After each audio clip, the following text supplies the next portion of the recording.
Hello, my name is Laurel Collins, and I am the Member of Parliament for Victoria and also the NDP critic for Environment and Climate Change. We're here today because I've tabled a motion to implement a youth climate corps. We know that across Canada, Canadians have been feeling the devastating impacts of the climate crisis. We've seen record-breaking heat waves, devastating flooding, hurricanes, and this past summer we had the worst wildfire season on record. Young people and their future are the most impacted by the climate crisis, and we know that they want to be involved in the solutions to address the existential crisis of our time. New polling has shown that about 1.3 million Canadians, 1.3 million young people would consider enrolling in a youth climate corps if the government would provide the funds to implement this program. We need a transformative approach to tackling the climate emergency. This is one crucial step in not only providing young people with the jobs, the hope for the future and for the jobs of the future, but also tangibly tackling things like addressing extreme weather, responding to climate disasters, ensuring that we have nature conservation, that we're creating communities that are more resilient, but also ensuring that we are reducing our emissions.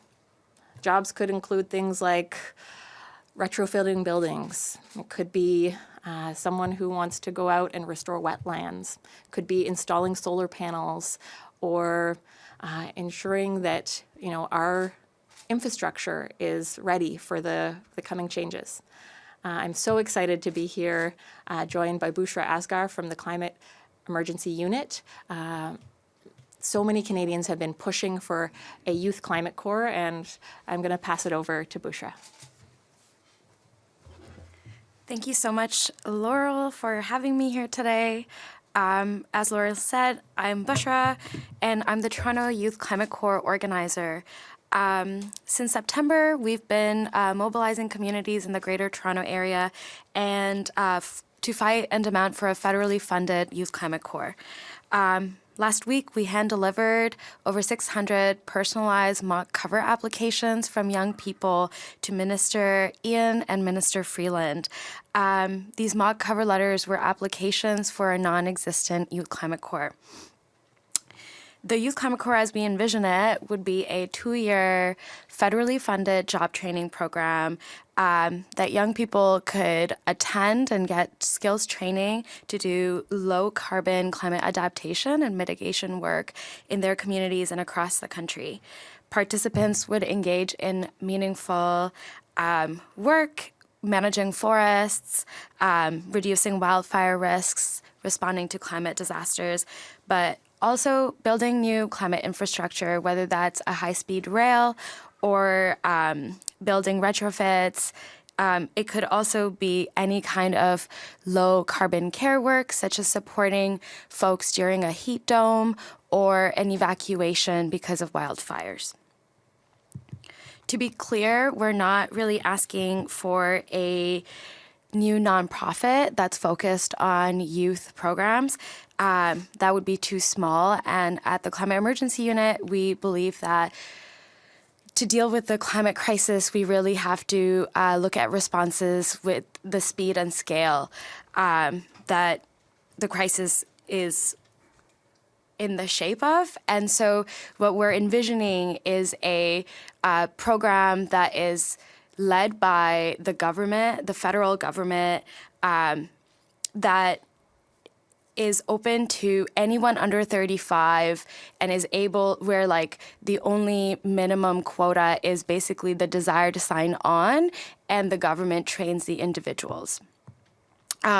This is what we think would be the answer to the climate crisis. We're envisioning a program that basically turns no one away, and it listens to local leadership and Indigenous communities to focus on which programs and where to deploy the youth to ensure that the work that's being done in the Youth Climate Corps maximizes greenhouse gas reductions and aligns with the local climate action plans. At a time where youth and many communities are struggling with the prospects of potential jobs, and young people are dealing with climate anxiety and poor mental health, the Youth Climate Corps is a hopeful solution that captivates people's excitement and signals to young people that they can join in this grand societal transformation and an economic transformation. I also want to highlight that this demonstrates to young people that the federal government is dealing with climate like the emergency that it says that it is.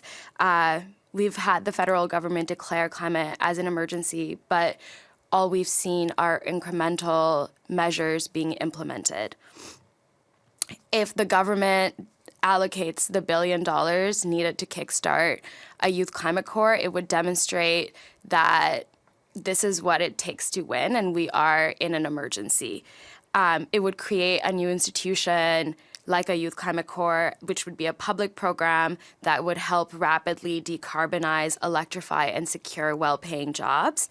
It would also tell the truth about the severity of this crisis and communicate urgency.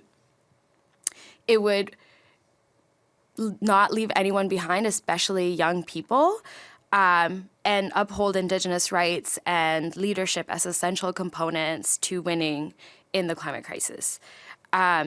These are some of our markers of emergency at the Climate Emergency Unit, and the Youth Climate Corps actually crosses off most of these markers. As Laurel mentioned, our Abacus polling recently demonstrated that there's around 1.3 million young people aged between 18 and 35 who would definitely consider enrolling in this 2-year job training program if the federal government would to implement it.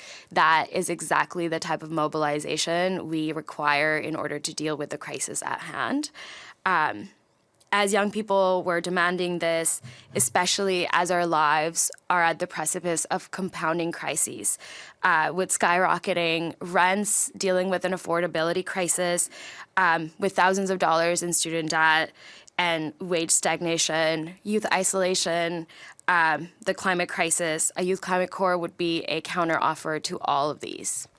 Yeah, that's all. Thank you so much. And we'll take questions. No question? No question. No question.